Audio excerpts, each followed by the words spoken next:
आखिरकार चीन ने इस बात को मान लिया है कि भारत 1962 वाला भारत नहीं है। हम भारत पे युद्ध थोप तो सकते हैं लेकिन भारत से युद्ध नहीं जीत सकते। ये चीन के थिंक टैंक ने कहा है, ये मेरा स्टेटमेंट नहीं है, ये चीन के थिंक टैंक ने कहा है, जिसका नाम है national institute for global strategies या फिर इसको Chinese academy of social science कहते हैं। उसने अपनी वेबसाइट पर यह पब्लिश किया है कि भारत के साथ युद्ध करना बुद्धि का सौदा नहीं है।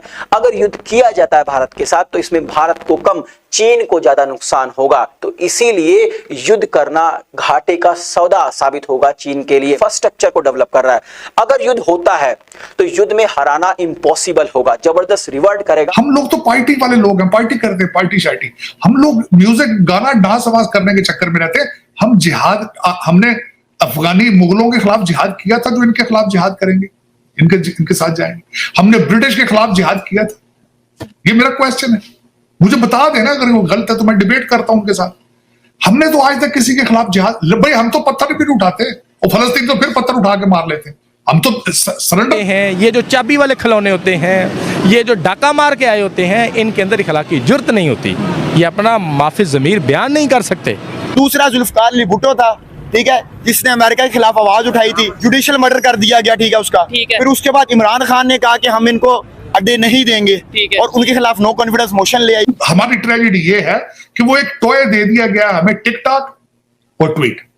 उस पे सारा दिन बैठ के बच्चे, जो अमीर घरों के बिगड़े हुए बच्चे हैं, जिनको मैंने तो थैंकफुली टिकटॉक बैन हो गया।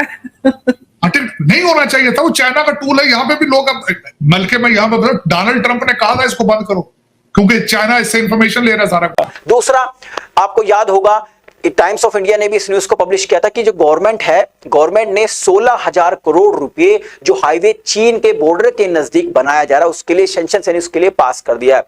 इसके अलावा डिप्लोमेट ने भी एक न्यूज पब्लिश की थी जिसमें सेला टनल को बताया गया था कि सेना टनल को ओपन कर दिया गया। प्रधानमंत्री नरेंद्र मोदी ने इसको खोल दिया है भारतीय फौज के लिए, भारतीय नागरिकों के लिए, जिसको ऑल वेदर टनल कहा जाता है, यानी किसी भी मौसम में भारतीय फौज चाइना बॉर्डर के नजदीक पहुंच सकती है। इसके अलावा थिंक टैंक ने यह भी कहा, चाइना के थिंक टैंक ने, कि भारत लगातार अपने फौजियों की संख्या बॉर्डर के नजदीक यानी एलएसी के नजदीक बढ़ा रहा है, यानी कि भारत को किसी भी हालत में आमने सामने से नहीं हराया जा सकता। जय हिंद दोस्तों, तो इस वीडियो में बात हो रही है चाइना की। चाइना ने आखिरकार मान लिया है कि अब भारत से वो युद्ध जीत नहीं सकता। युद्ध भारत से कर सकता है, हो सकता है हार जाए, ना भी हारे तो जीतना तो संभव नहीं है। और वैसे भी दोनों परमाणु संपन्न देश हैं, तो जो भी हारता हुआ दिखाई देगा वो फिर परमाणु एवं जरूर यूज़ करेगा। स्वाभाविक है, मरता क्या ना करता। लेकिन चाइना इस समय वो कंडीशन में नहीं है जो पहले हुआ करता था। पहले क्या था कि भारत में निकम्मी सरकारें हुआ करती थी। सेना हमारी मजबूत आज भी है और मजबूत पहले भी थी। हाँ, हथियार पहले इतने ज़्यादा नहीं थे जितने अभी हो गए हैं। पिछले 10 सालों में हमारी जो करंट सरकार है उसने ध्यान दिया है कि हमारा सबसे बड़ा एनिमी पाकिस्तान नहीं है, सबसे बड़ा एनिमी है चाइना। क्यों है? क्योंकि अब आप देखिए ना, अभी कुछ पत्रकार पकड़े गए थे जो कि वेबसाइट चलाते थे। अब आप बताइए, वेबसाइट चलाने वाले पत्रकारों को चाइना से 100 करोड़ रुपए आए थे। 100 करोड़ रुपए क्यों आए थे? क्योंकि यहाँ पर नैरेटिव बनाना है, नरेंद्र मोदी को किसी तरह से हटाना है। तो उस नैरेटिव में स्वाभाविक है पैसा लगता है। पैसा आपके पास होगा जब इस सोशल मीडिया पर आप कैंपेन चला पाओगे। नरेंद्र मोदी के खिलाफ कभी भी देखिए कोई वीडियो आता है तो उसे बहुत तेज़ी से प्रमोट किया जाता है, उसमें धन खर्च होता है।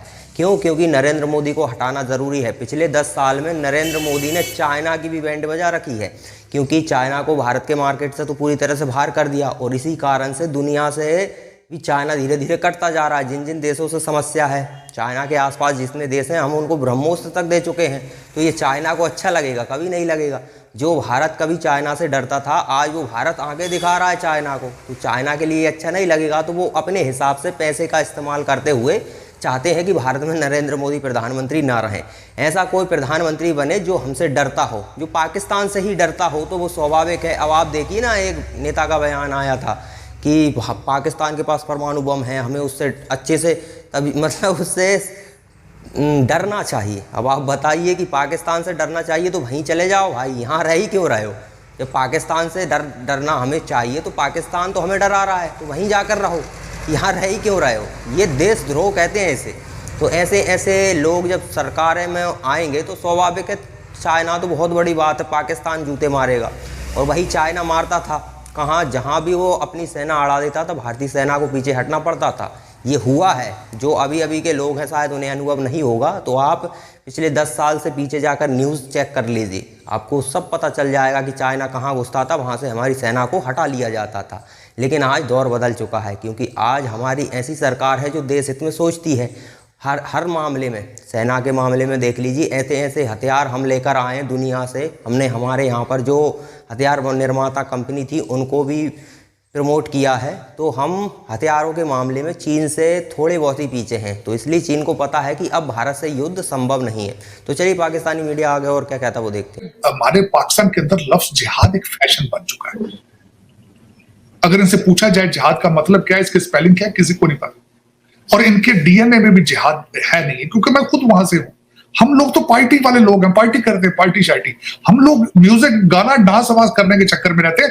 हम जिहाद, हमने अफगानी मुगलों के खिलाफ जिहाद किया था, जो इनके खिलाफ जिहाद करेंगे, इनके साथ जाएंगे। हमने ब्रिटिश के खिलाफ जिहाद किया था। ये मेरा क्वेश्चन है, मुझे बता देना अगर वो गलत है तो मैं डिबेट करता हूं उनके साथ।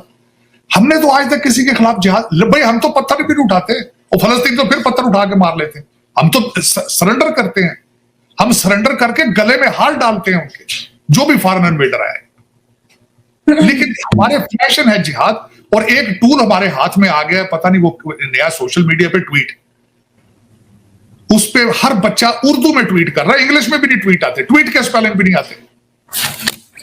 हमारी ट्रेजेडी ये है कि वो एक टॉय दे दिया गया हमें, टिकटॉक और ट्वीट।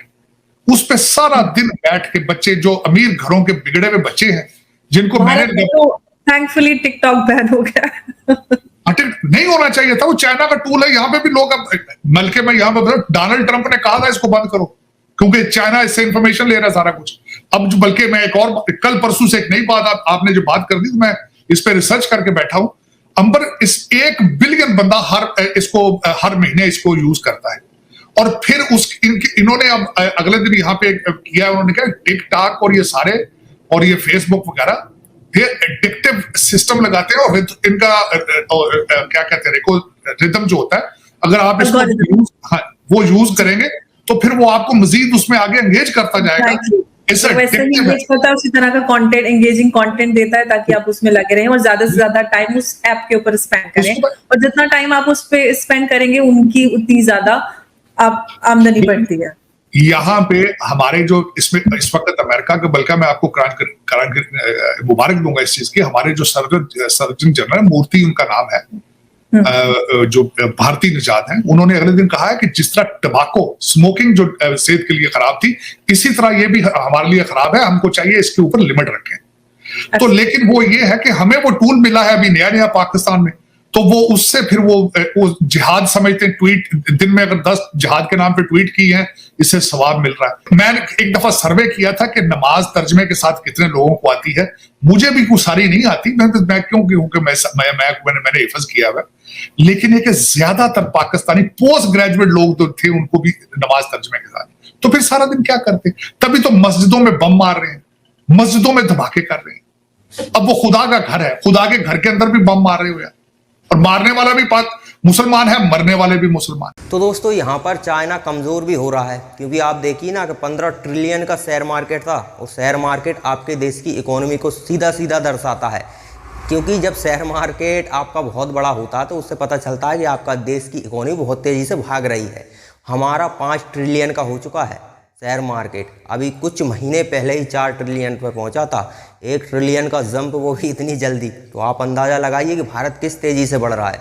और जहां 15 ट्रिलियन का शेयर मार्केट चाइना का हुआ करता था, वहाँ से 7-8 ट्रिलियन निकल चुके हैं। तो आप अंदाज़ा लगाइए कि चाइना कहाँ जा रहा है और हम कहाँ जा रहे हैं। तो समय बदल चुका है। आज चाइना को भी पता है कि भारत से युद्ध संभव नहीं है। देखिए चाइना की तैयारी क्या थी, अमेरिका को साइड कर दुनिया की सबसे बड़ी सुपर पावर बनने की। पूरी दुनिया पर ये लोग चाहते थे कि हमारा ही कंट्रोल हो, क्योंकि अभी फिलहाल अमेरिका बहुत पावरफुल है, तो उनको साइड करना चाहते थे। लेकिन अब इनके लिए समस्या खड़ी हो गई कि पड़ोस में भारत खड़ा हो गया, और भारत जब पड़ोस में है तो फिर उससे हमारी दुश्मनी है, तो ये तो बहुत भारी पड़ जाएगा। अमेरिका तक तो बाद में जाएंगे, भारत से ही उलझ जाएंगे। तो ये अब चाइना को धीरे धीरे समझ आ रहा है कि भारत के साथ दुश्मनी कर चाइना सर्वाइव नहीं कर सकता, और वो दिख भी रहा है।